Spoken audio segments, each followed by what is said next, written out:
Hello, and welcome to Friends for Life, a podcast of the Lutheran Church Missouri Synod's Life Ministry. We're sharing the stories and insights of real people living out God's love for the people He's created. We hope you'll stick around and be our friends for life. Thanks so much for joining us. I'm your host, Steph Neugebauer. Today's special guests are Dawn and Zachary Schnare, here to share with us about the special blessing that it is to have a large family. Now, listener, whether you grew up in a family of 4, of 10, or if you were an only child, I invite you to listen and to learn along with me. Zach and Dawn, welcome to our show. Would you please introduce yourselves? I'm Zach. I work for Mission Advancement for the Lutheran Church Missouri Synod, and I'm married to my wife, Dawn. We've been married now going almost 18 years in July. And my wife is a stay-at-home mom. She teaches our youngest youngest boy who's in school, and takes care of all the family things and taking on baking, and just really busy lady. Yes. What makes you busy, Dawn? Well, there's so many things. We have 8 children, so usually that's enough for people to say, "Oh, I get it. I don't even know what you do, but you must do a lot of things." Most of it is actually busy in my mind. So yes, there's scheduling and transportation and physically caring for the children, but it's managing their emotions and managing how do I fit together the scheduling or whatever. So how do I problem solve all throughout my day on the timing of making the supper, the timing of picking up the children, putting the child down for the nap, doing this activity or not doing that activity. So usually at the end of the day, my exhaustion feels more mental than anything else. Right now, I have little ones, 6 and under, and I feel honestly just as equally physically exhausted at the end of a day as I am mentally. Has that shifted since they've gotten older? I think it changes. I don't know if it totally shifts. It's, the drama that we have with teenagers in the house now is different than the drama we had when they were 10 and under. The problems were easier to solve, faster to solve, generally speaking. And now we have, very strong emotions, and the teenagers are all female. So that impacts how you handle their issues and their emotions. Zach is very much like, well, what's the problem? And why is that a problem? And why are you crying?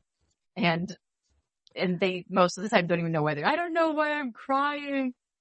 So we get a lot of that and letting them process through those things.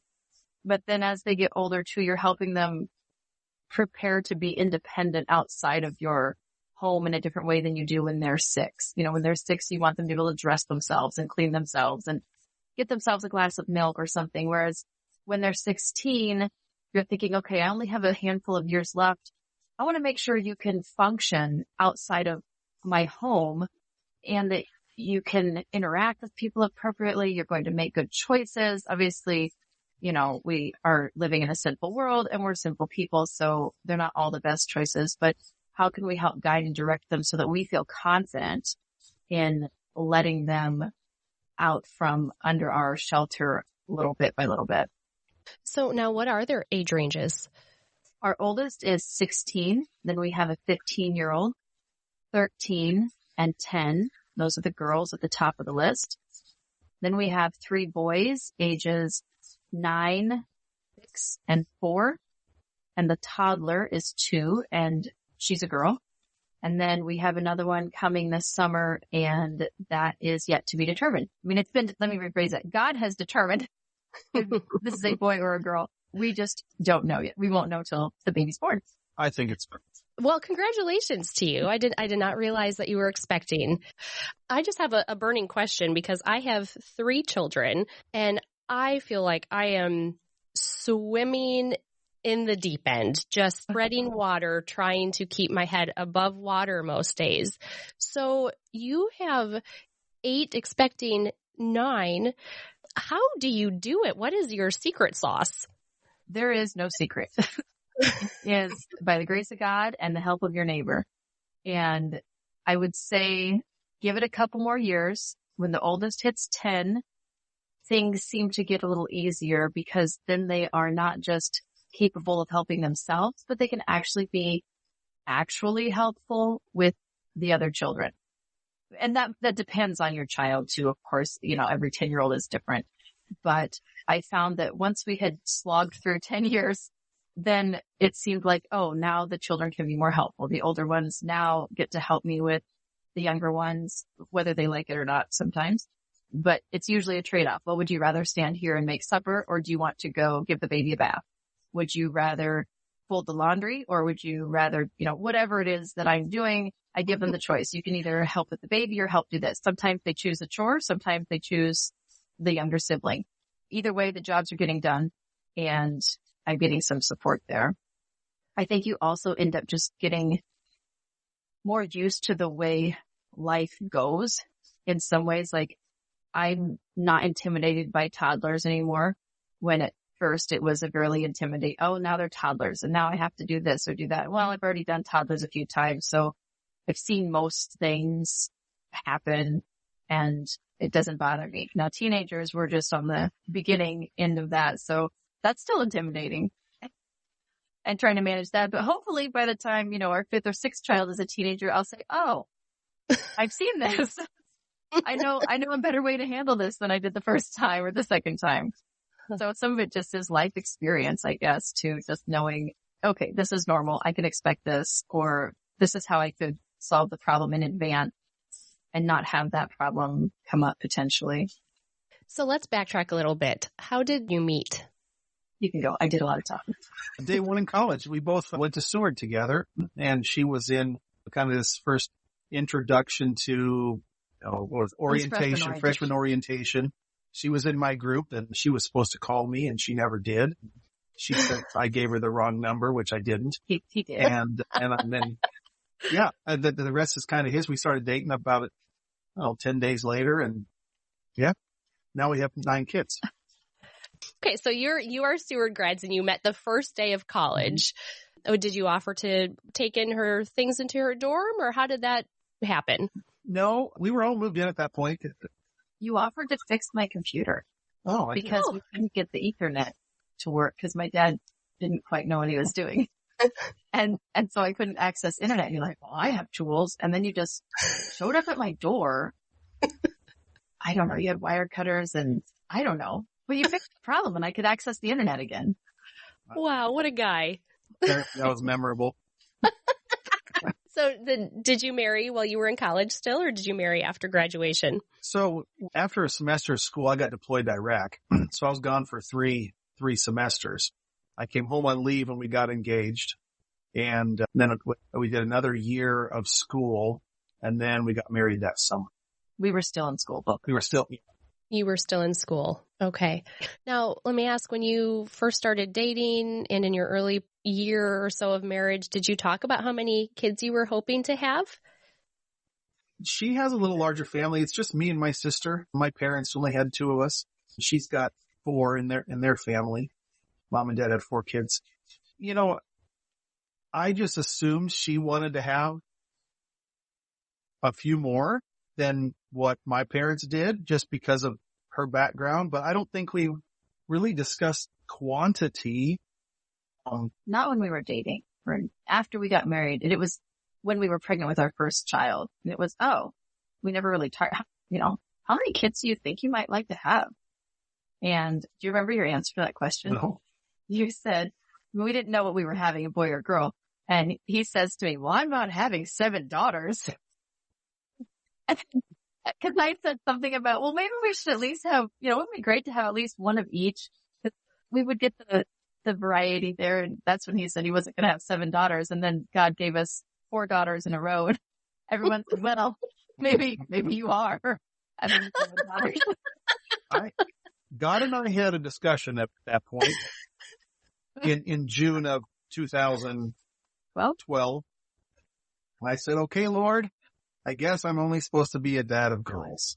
Mm-hmm. And that was fine, because I think raising girls is in some ways harder than raising boys, in that you got to hand them off.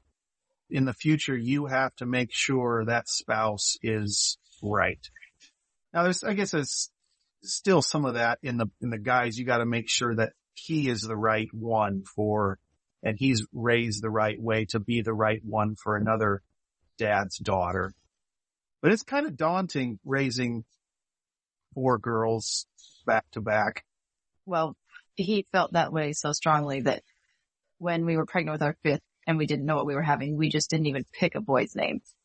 And when he was born, one of the first things we said was, "Oh no, we have to name him." Because we didn't have an idea at all now what to do.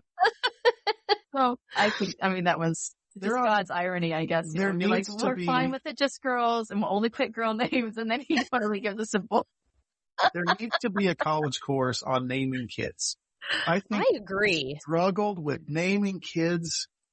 Here's a list. Okay, what are we putting on the list? It doesn't come easily to.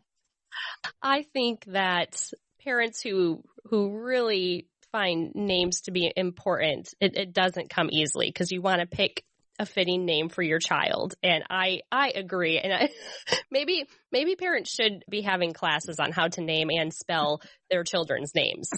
I think that's a fair thing to add into the curriculum. I think special characters will come next. I don't doubt that. I really don't. Well, it will help when you're both classroom teachers too, and you know a lot of names, and whether you like the child or not, sometimes you just don't want to use the name because, it belongs to that child. And so we are not naming Patrick. Yeah. No, Patrick, we're not naming him. Not going to be a Patrick. No, there's any Patricks out there, but also we never had that on our no list. It's just you just picked that out of thin air. That's right. What was your boyfriend's name back in high school? Well, now I'm sitting at the edge of my seat. What did you name your boy? Isaiah. Isaiah. Yep. If we had not named our son Joel, his name would have been Isaiah. I love that name. Walk me through this. What does a typical morning look like in your family? It's dark. Our schedule has changed depending on what job I've had. Yes. So the schedule for when I was teaching, and when she was teaching, and then when I was in the car business versus now, it's been pretty drastic.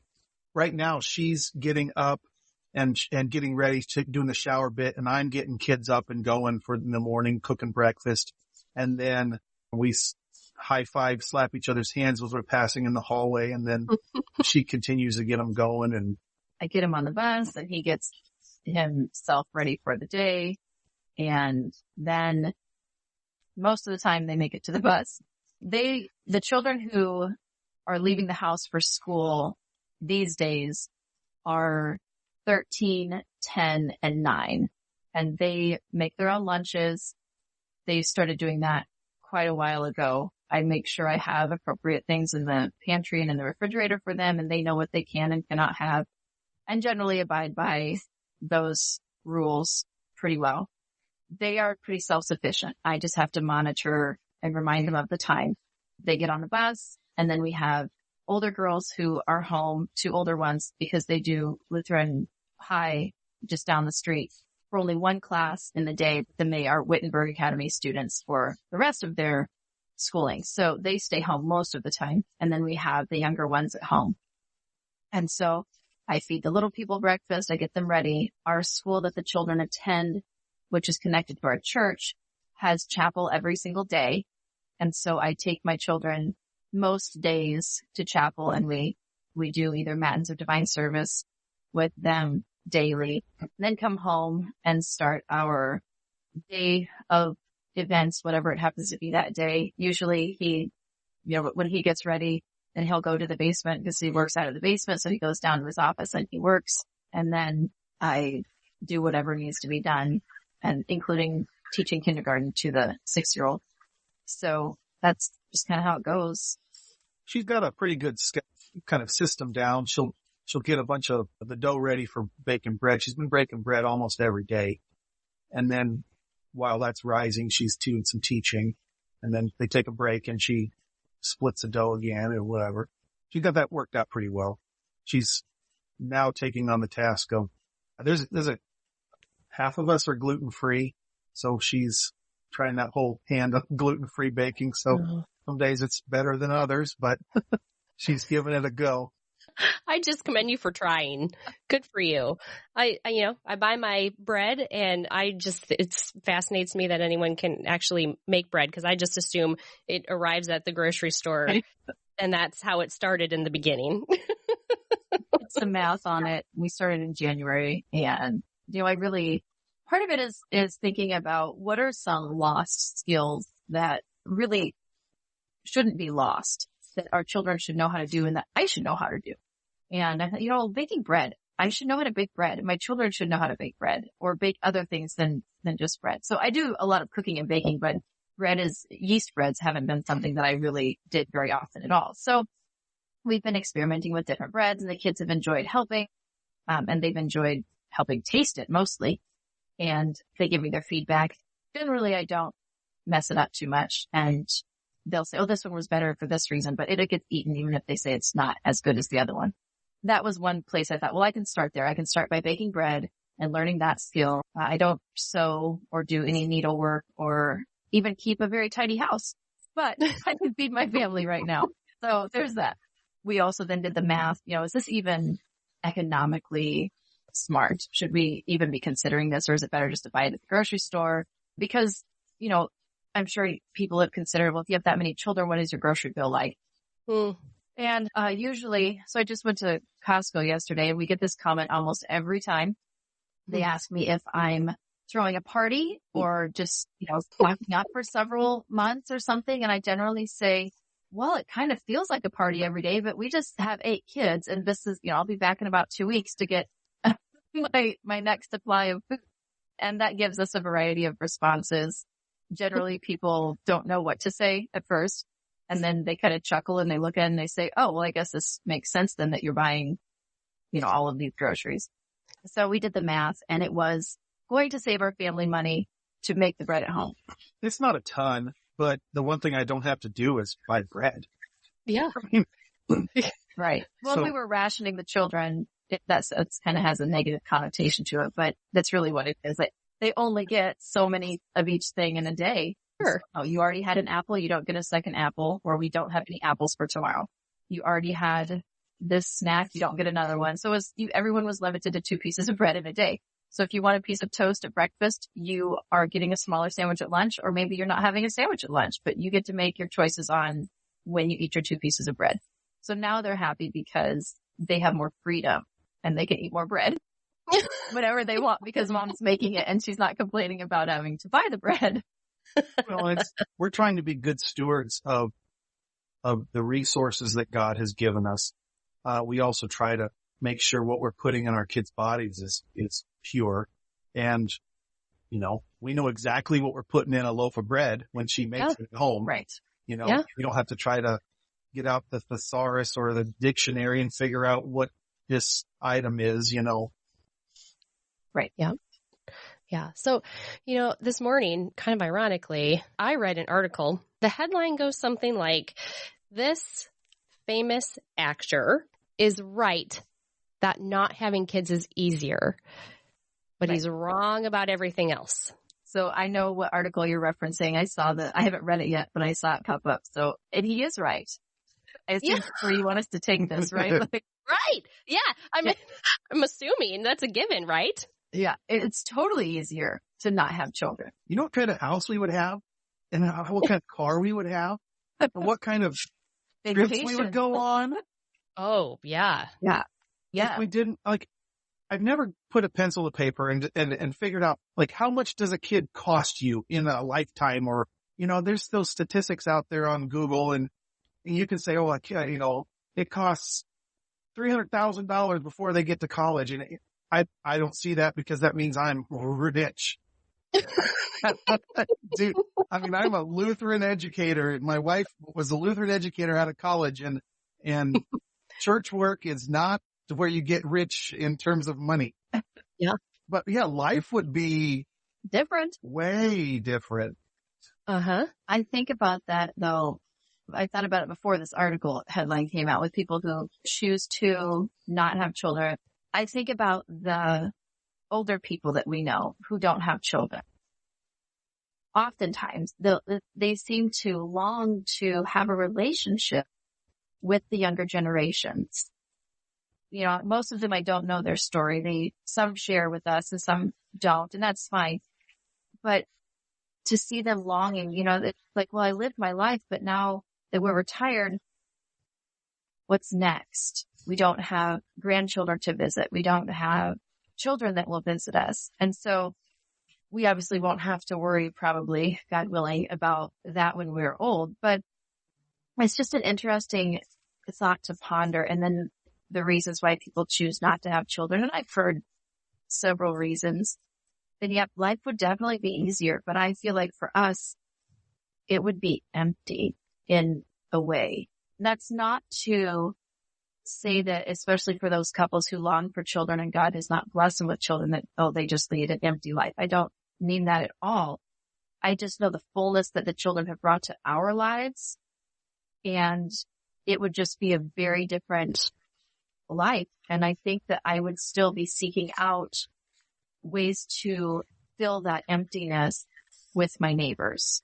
You know, being let your child sit with me in church, or I'll be happy to babysit for you for a while, or I'll be a Sunday school teacher. I'll do Bible school with you. Finding ways to still have those relationships with children if God had not blessed us with our own. And now I bring that up also to ask you, I would assume that you're not making decisions as a family based on what's easier or what's harder, especially when it comes to receiving the children God's given you. Is that correct? Right. Yeah. When it comes to the size of our family, well, I kind of tell people you can only reach 100%, right? Like in reality, you can't have more than 100% of something. We've already maxed out our crazy. So we've got to that 100% point. So now anything more, it doesn't even feel like an additional level of crazy, because like, your house must be, yeah, it is crazy, but it feels no more crazy when we add a new baby. And that was about baby 4. That's what it was. And my grandmother had 6 children, and she had told me years ago, after 4, what's one more? She said that was always her mantra. And I thought, well, that sounds really silly, Grandma. It's just another baby, and it's another this you have to do, and another that you have to do. And in retrospective, she's so right, because it really did feel, after 4, adding another one was not a big deal. There were things to consider, like where will the baby sleep when it grows up, or where will it sit in the vehicle? Do we need a different vehicle? But it wasn't anything in our family. Where are we going to put the next dresser? But the family dynamics and incorporating that child into the home was not daunting at all. We didn't have issues with children accepting the next sibling. In fact, when we haven't had a baby for a while, which that sounds funny, but our longest span was almost 3 years between birth to birth. And the children would say things like, well, I think it's about time you have another baby, Mom. You just get used to that pattern and rhythm in life. And, well, this baby's this old, so now you need to be having another one, which I find kind of entertaining a little bit for myself. And it's a welcome thing to see, actually, because a few babies ago, our oldest was not very pleased that we were having another one. She was very upset.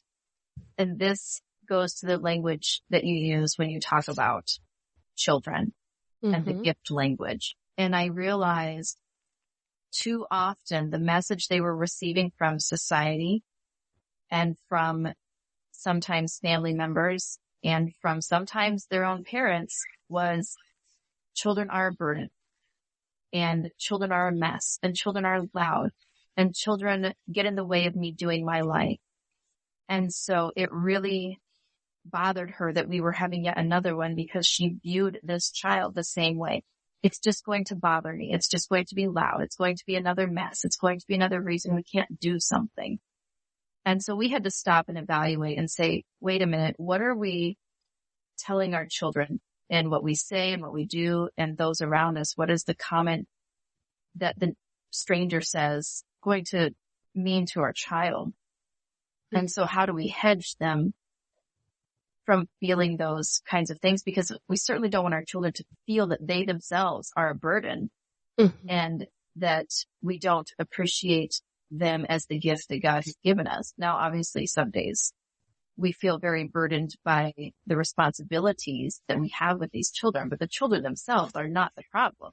It's my failing as a mother that really is, I think, where the problem lies. So we've had to consciously make sure we're telling our children, God has given us this baby, not we decided to have another baby or anything like that, so that they do view this is a good gift from God, and there might be challenges, but it doesn't mean this is a bad thing that's happening to our family and we should be despondent about it instead of joyful. Yeah, well, and thank you. You bring up a really good point. You know, early on in the days of Friends for Life, we had guest Katie Shurman on, and she talked about this very thing. She talked about using what she calls gift language in reference to children, and the importance of using this gift language, being that our world, our culture today is constantly either sending explicit or subliminal messages about what children are or what the family is. And one of them could be on the extreme of being, well, children are some kind of commodity for parents to have their own kind of sense of fulfillment.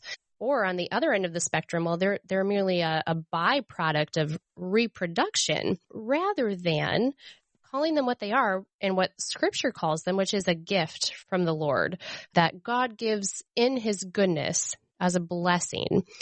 How does this readjustment, or how did this kind of centering of your family on this very concept, especially your daughter who was struggling with that, how did it shift perspectives? Well, we were also very honest with her, and I was honest. There are times when I think, why, Lord? Why have you blessed me?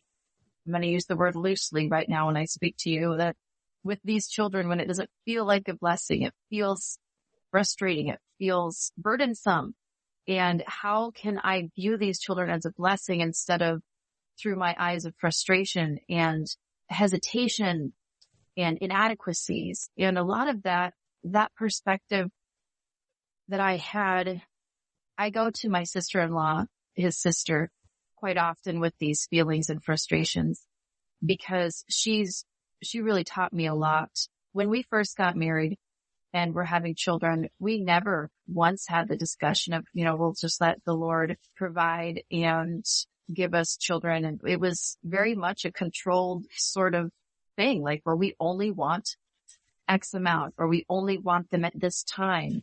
And I went through a lot of grief and struggle when we got pregnant way earlier than I had wanted to, or way earlier than I thought was appropriate. And I was really, really angry at my husband, angry at this baby in my belly, angry at God, and angry at my sister-in-law because she thought it was so great. I thought, well, if it's so great, then you should be having this baby and not me. And she was longing for children and had one, and they longed for many years for more, and God has since blessed them. But there were long periods of time there where I was frustrated with the blessings God was giving me, and she was frustrated with the temporary barrenness that she struggled with. And I thought, well, God should have given her all these kids, and I'd have been happy with just one. But I think we helped each other through that. But she definitely helped change my perspective and remind me that this is from God, and He has given me these children, and He will equip me as their mother. He will provide for these children. He always provides for His children. It rarely looks like what we expect. A lot of times when people say that, I wish the Lord would provide, or He'll provide, people think they just want a bigger number in their bank account. But that's not usually the way God provides for His children. A lot of times it looks like trash bags of clothes on your front door that someone has dropped off. Yes. Or an unexpected meal that a member at the church has made for you. That's how we've seen provision. Or for some reason, a rebate check that you forgot you filled out for an item, comes in 6 or 9 months later, just in time to pay a bill or whatever it is that is coming up that you're thinking, how will we make this work? We learned that the hard way. I was driving a semi truck for FedEx in college, and I just remember she would swipe that card and hope that it didn't get declined. Right. We had enough money in the checking account, and it the way God chose to prove that he was caring for us was hard. Where are we going to get money for this? Where are we going to get money for clothes? Where are we going to get money for whatever? And then all of a sudden, 2 days later, we get a winter coat in a bag, and there you go, daughter. Here's our winter coat that you're going to need. And he has consistently proven that we are much more to him than the lilies of the field or the grasses of the field.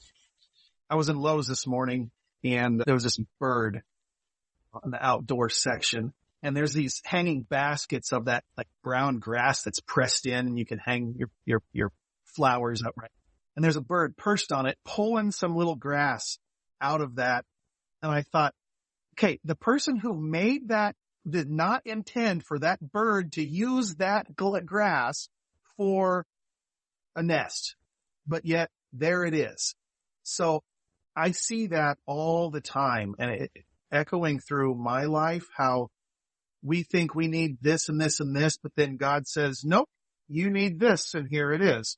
I get in my mind and I think, okay, that means so-and-so had to do this, and so then so-and-so had to do that, and so-and-so had to do this for me to get it. And God had his hand in that all the way back 3 people ago, 5 steps ago. And I think about how, things that are working in our life right now will be taken care of, maybe not today, but tomorrow or the next day. And what God's doing something right now today, which will help provide for us next month. We try real hard to just live by God's going to provide what we need. God's given us the mindset and given us a mind to make wise decisions with the resources and the gifts he's given us.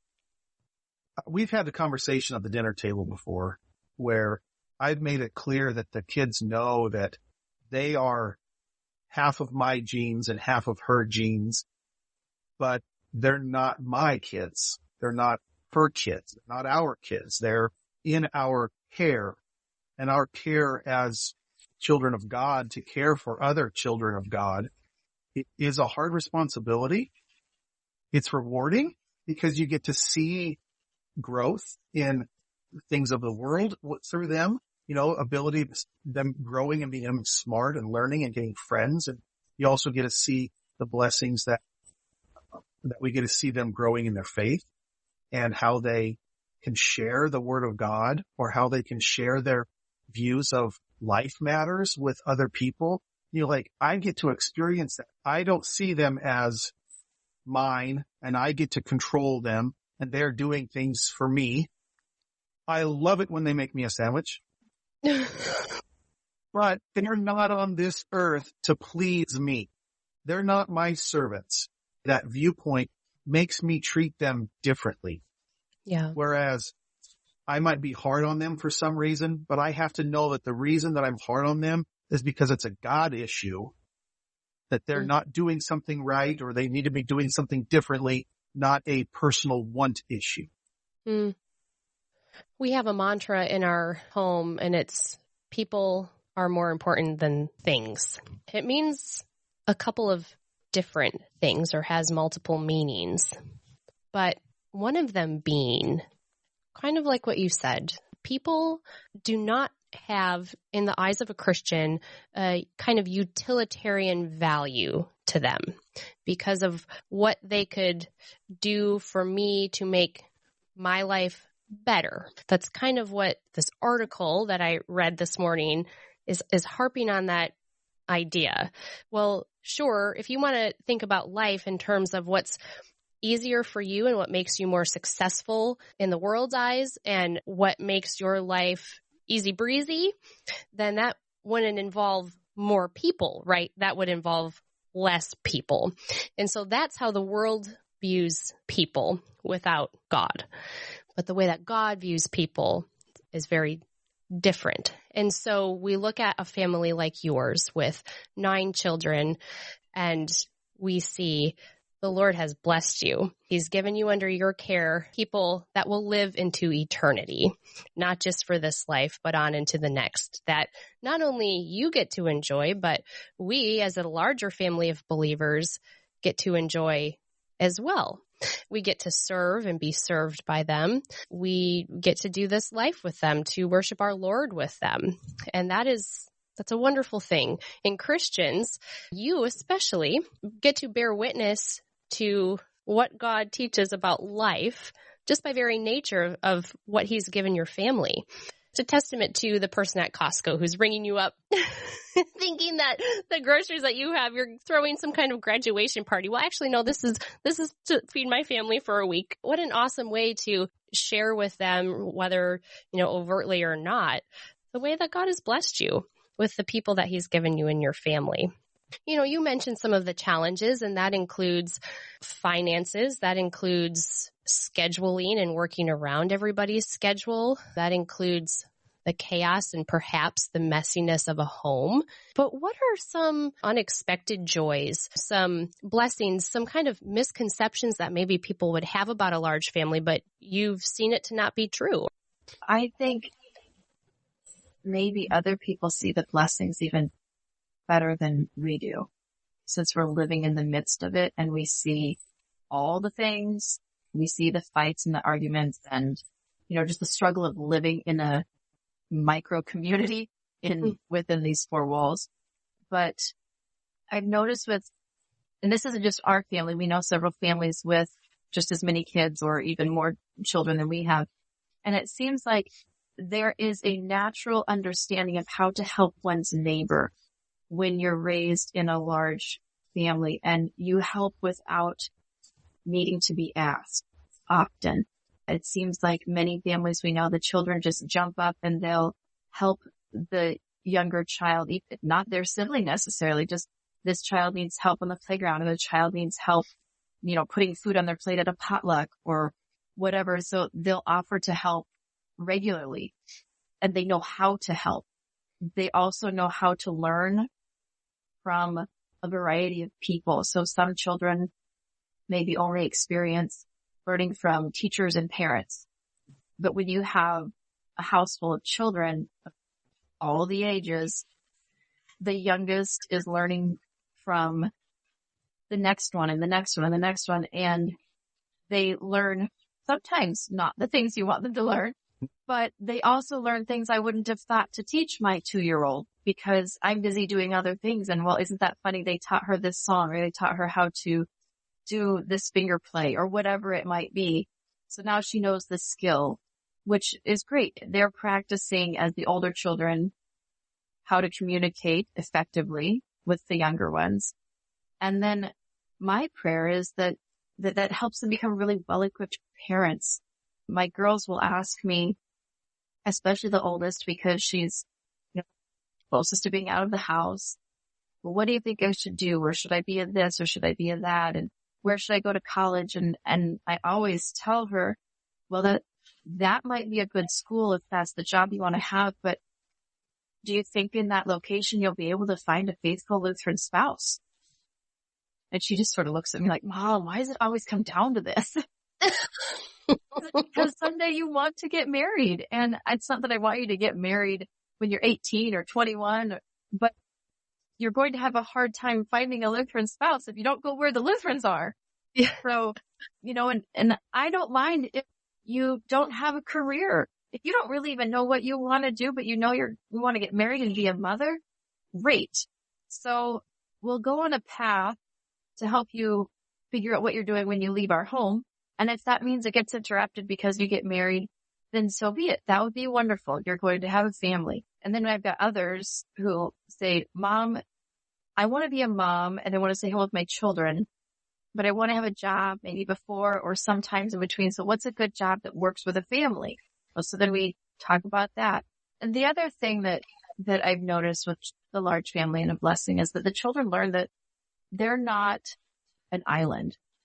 The world doesn't revolve around them. They have to learn how to compromise and how to sacrifice, sometimes in ways that children who come from just a couple sibling home don't have to do. And sometimes that's frustrating and hard.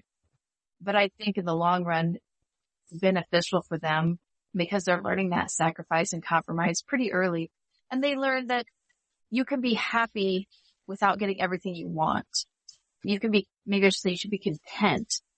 So there's contentment even if you're not happy with everything. So the older ones now know how to understand that, well, maybe this isn't the restaurant we want to eat at, or this isn't the show we want to watch, but we'll get a chance to watch what we want eventually.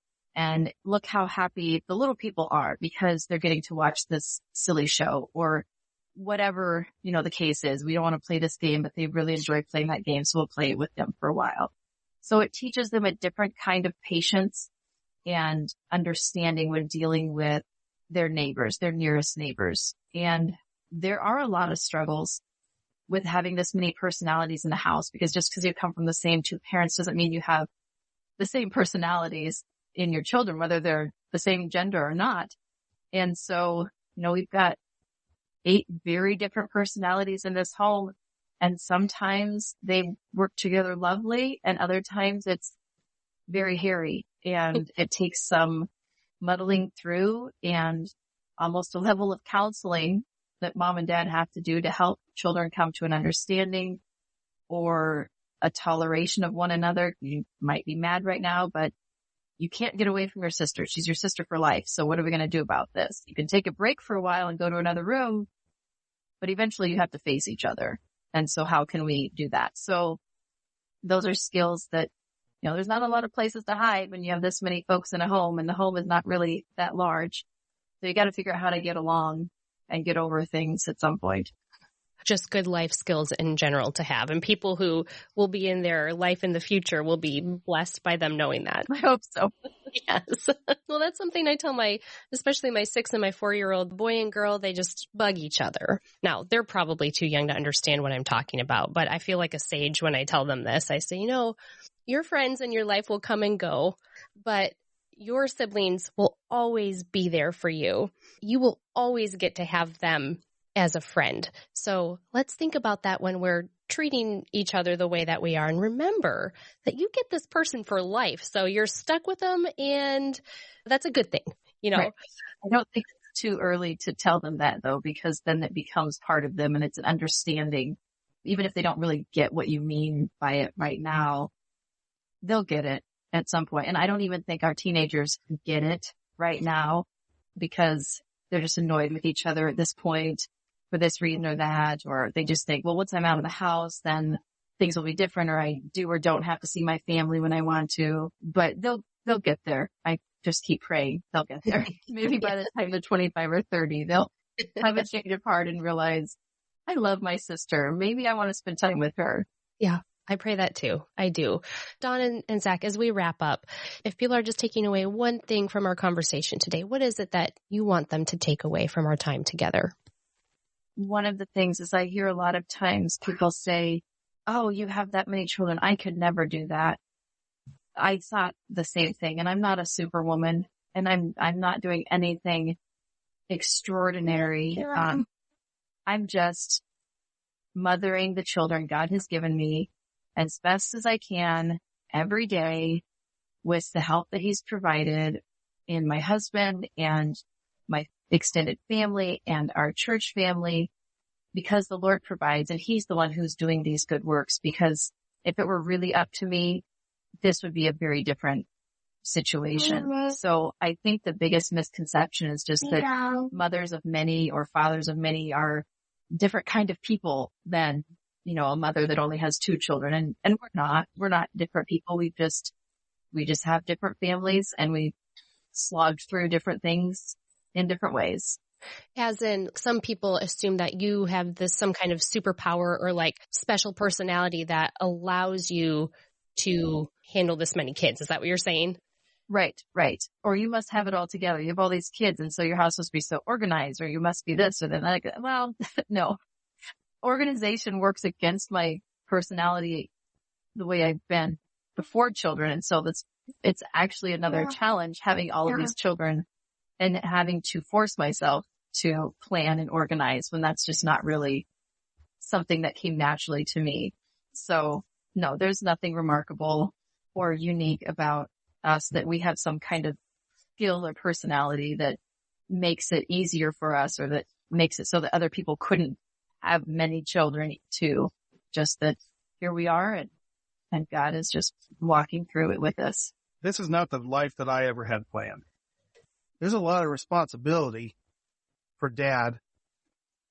She takes care of all of the schedules and the food planning, and it's my job to make sure that the money is there. So from a business perspective, there's a lot of responsibility to make sure that everyone's needs are funded. But God could have given us a much easier life. But there's a lot of things in my future that I'm not aware of yet that will be huge blessings for me. I'm really excited for the Christmases when everybody comes home and we got to all be in this chaos together with even more generations. I would have never seen that as a possibility. Dawn, you're going to be baking lots of bread. That's the plan. Well, just in these last couple minutes, we've had the pleasure of having a special visitor in here with us, and she is a sweet addition to our conversation. So thank you for joining us, sweetheart. And thank you, Dawn and Zach, for joining me and for being our guest. Happy to be here. Mm-hmm. And thanks to our listeners for tuning in. If you liked what you heard, please leave us a review, and don't forget to click the follow or subscribe button so you don't miss out on upcoming episodes. New episodes drop twice each month. You can find us on Facebook and Instagram as Friends for Life LCMS. And finally, listeners, we want to hear from you. If you have an idea about a guest you'd like to hear from or a topic you want talked about, email us at friendsforlife@lcms.org. We want to hear from you about what you want to hear about when it comes to issues of life. Thanks for joining us. Friends for Life is a podcast that introduces listeners to life issues by introducing them to friends who stand for life.